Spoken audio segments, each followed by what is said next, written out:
Astrology can be an intimidating language to learn. The study is vast. Knowing where to start, knowing the foundations, how to sift out all the stuff that there is to know, to be able to speak and read this language is something I have always wanted to do. There are lots of books out there about how to approach it. I'm a really simple gal, got a lot of Virgo in my chart. I want it really simple, and then I can let my own curiosity build off of that and do research. In today's video, I'm going to quickly go through the 4 fundamental things you need to know about speaking astrology, the 4 moving parts of the language. I'm going to talk quickly about the planets, 1 word for each of them. You can build your vocabulary around the planets as you go and as you study. And then we're going to go through a chart together.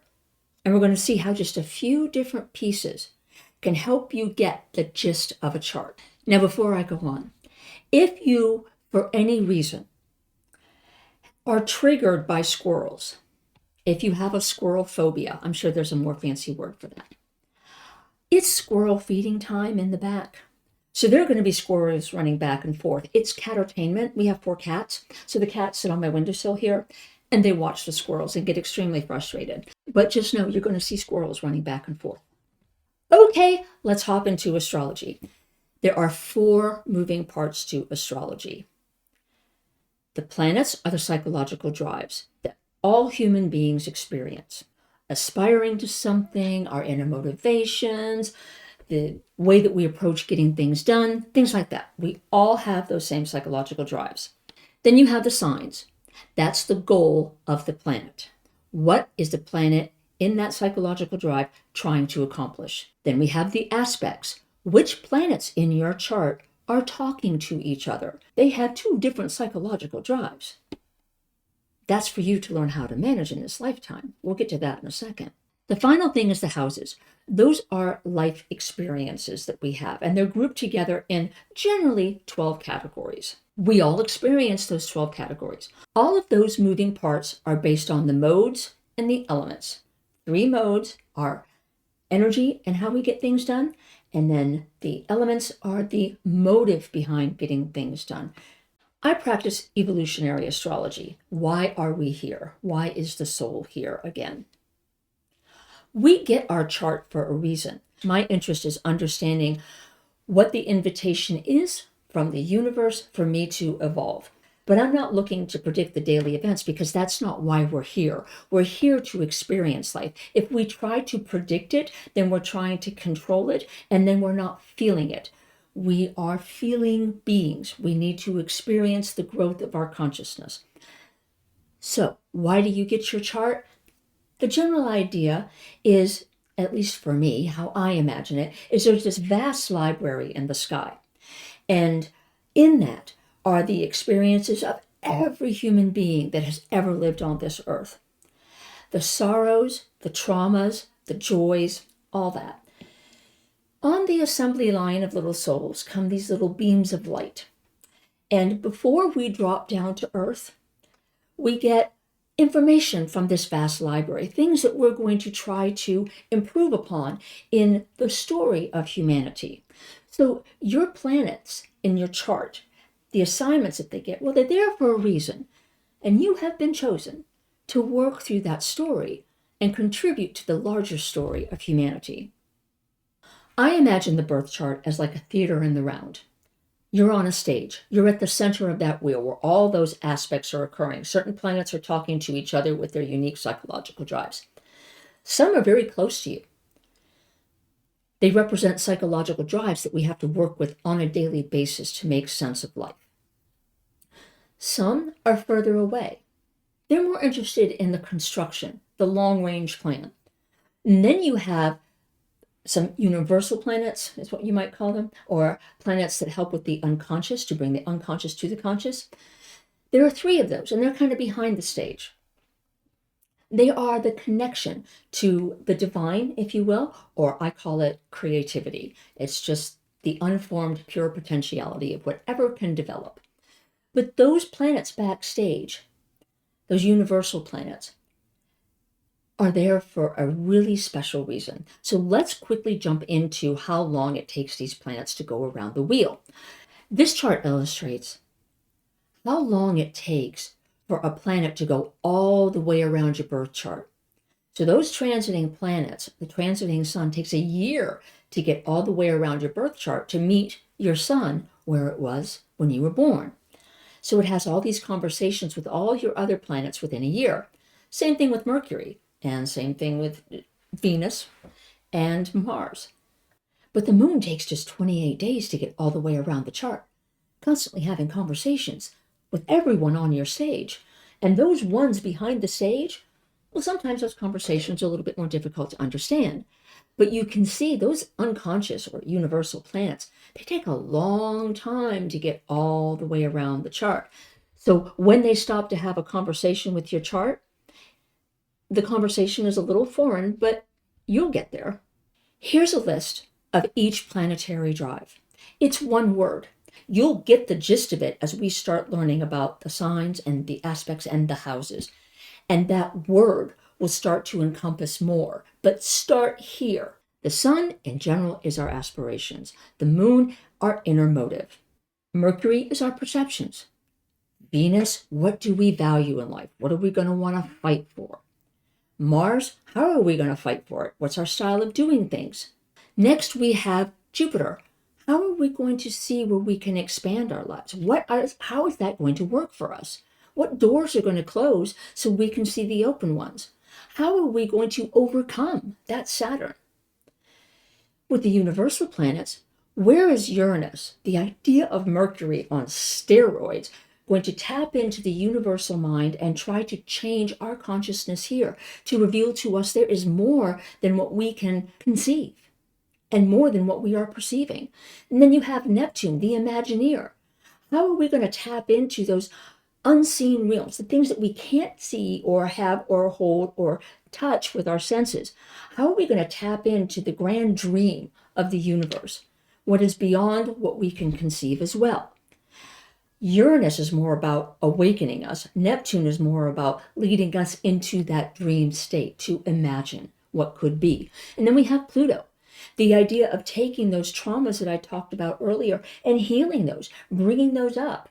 Although Pluto will suggest that you really want to, I'll just say it this way. Buried in Pluto is the desire to conceal that stuff, to develop controlling habits around it, power plays and things like that. But when Pluto gets a transit in your chart, the idea is you are purging stuff. I say that with great ease. It's not that pleasant when you're going through it. Still, you will survive, and you will be better on the other side as a result. On this chart, you can also see the South Node and the North Node. The South Node in evolutionary astrology, which is the branch of astrology that I study, the soul's purpose when we come here is to rewrite or to rework pieces of history in a new context.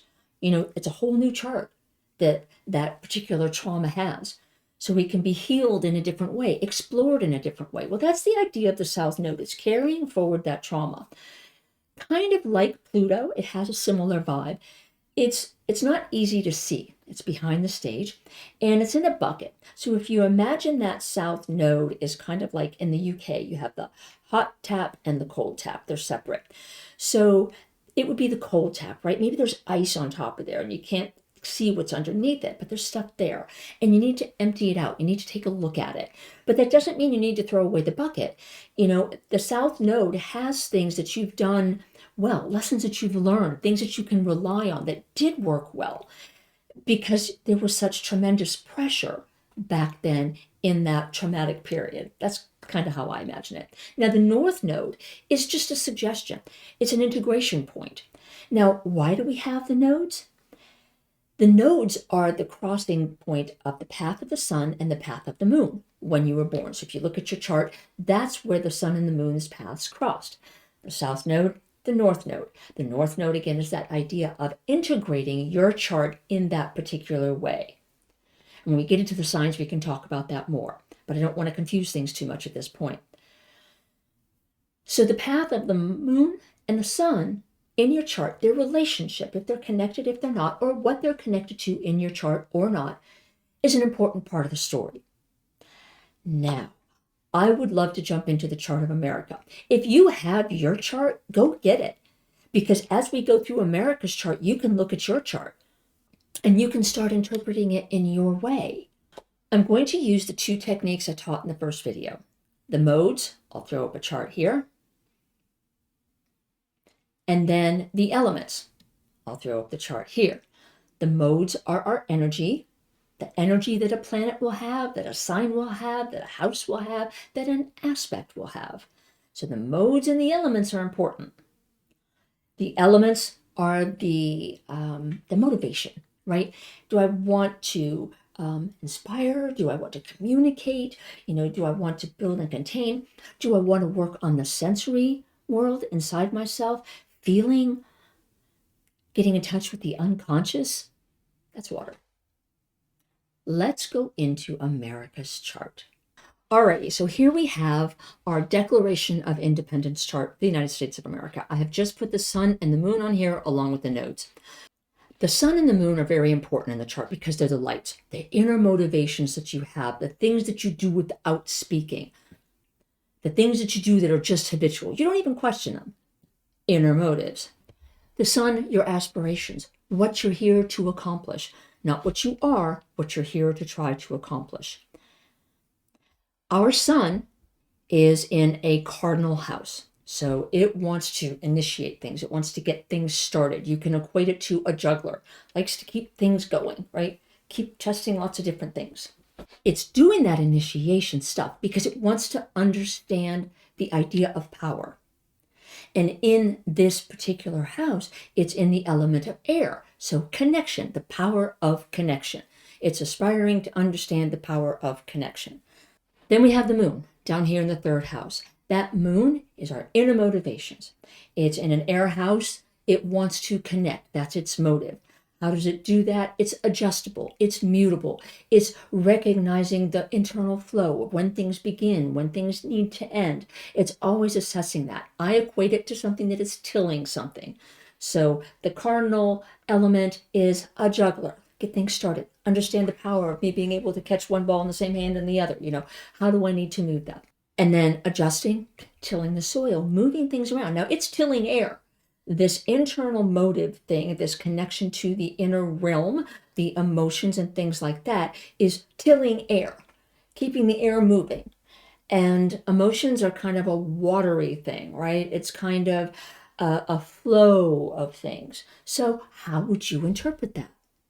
Next, we have where in America's chart the south node is, down here in the second house. It is a fixed earth house. So fixed is constructing, building block by block, or taking things down block by block. It's methodical. Earth is methodical as well. It's interested in securing. So it's a kind of a common goal there to keep things as they are. But there you have the south node and it needs to be emptied.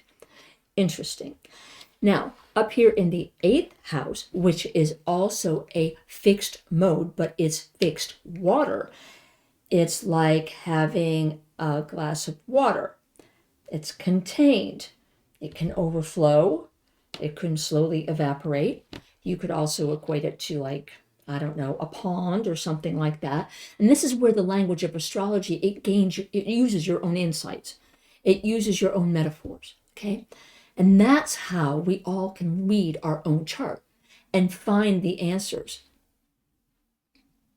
that help us understand ourselves. All right, let's bring in the daily drives, those planets that are close to us. Look at that 7th house. We have a lot of interest in understanding how to connect with others. Down here in the 1st house from the modes and elements video, we talked about that's the house of understanding my personal power. What power do I have? What are the limits? When do I go too far? When do I not go far enough and feel the consequences? So the 7th house is where you're learning to engage with others outside your realm. Down here in the bottom of the chart, there's a lot of focus on developing the self, on observing the world and developing the self.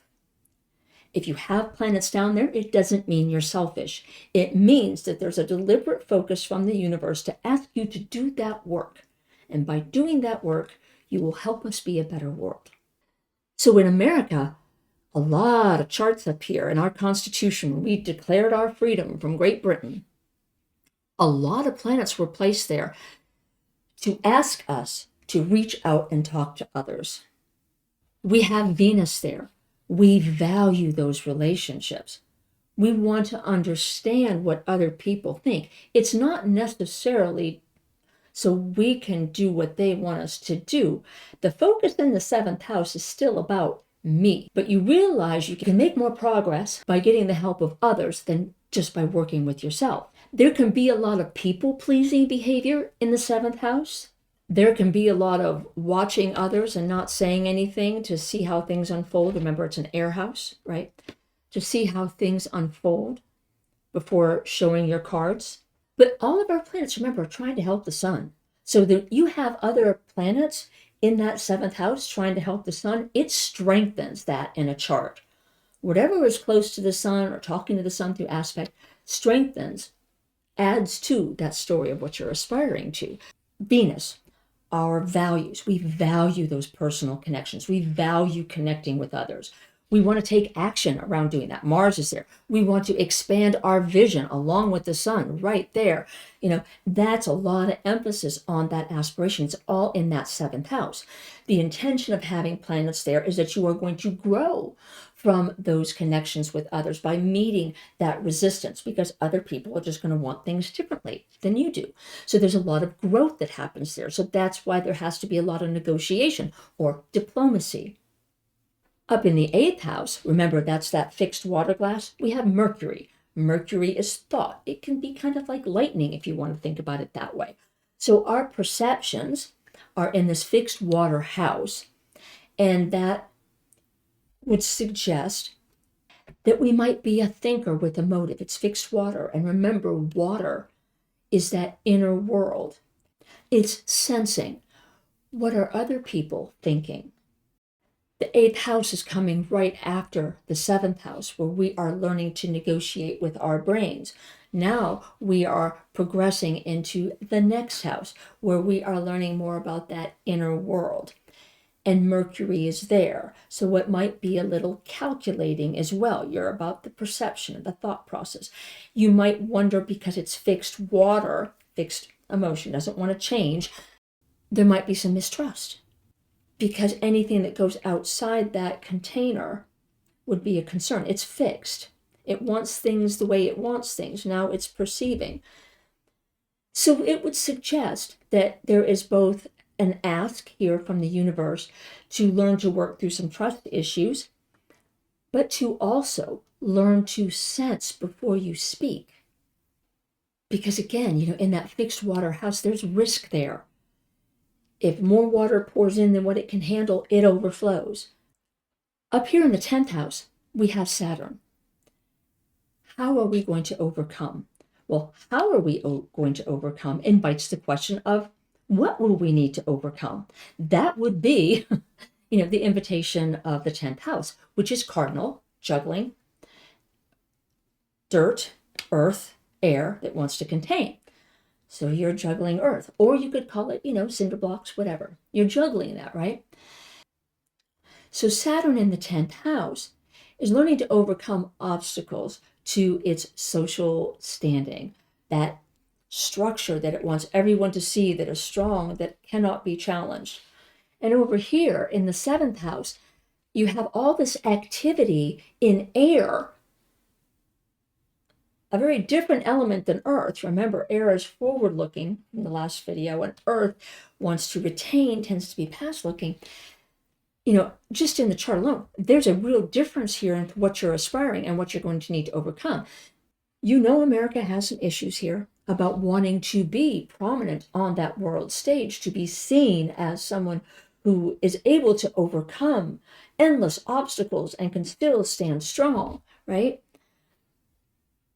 Let's throw in the universal planets, because the universal planets will let us know where the universe has said, look, you focus on those other planets that are really close to you. We're going to come into you to change your consciousness, to help you achieve that north node, to help you achieve that sun moon chart altogether combination. Here's your universal divine mind, divine soul help in doing that. Here we have Uranus. Uranus is the awakener. It's like the super tiller. It's like the jackhammer, just bringing things up, awaken you. And it's like Mercury. It's working on your conscious mind. So it's bringing in concepts that you couldn't conceive before, bringing those babies in so you can expand your mind. So here we have Uranus in the 6th house. Uranus is there to awaken us, to say, you thought it was this way, but think about it this way. It's in a chart that is mutable, constantly tilling. Earth, it's constantly tilling the earth. And so it's digging up things that are long a part of the American soul. It's helping with that south node and digging out those things that we need to purge. Next, we have Neptune. Neptune up here in the 9th house. It's fire. It's inspiration.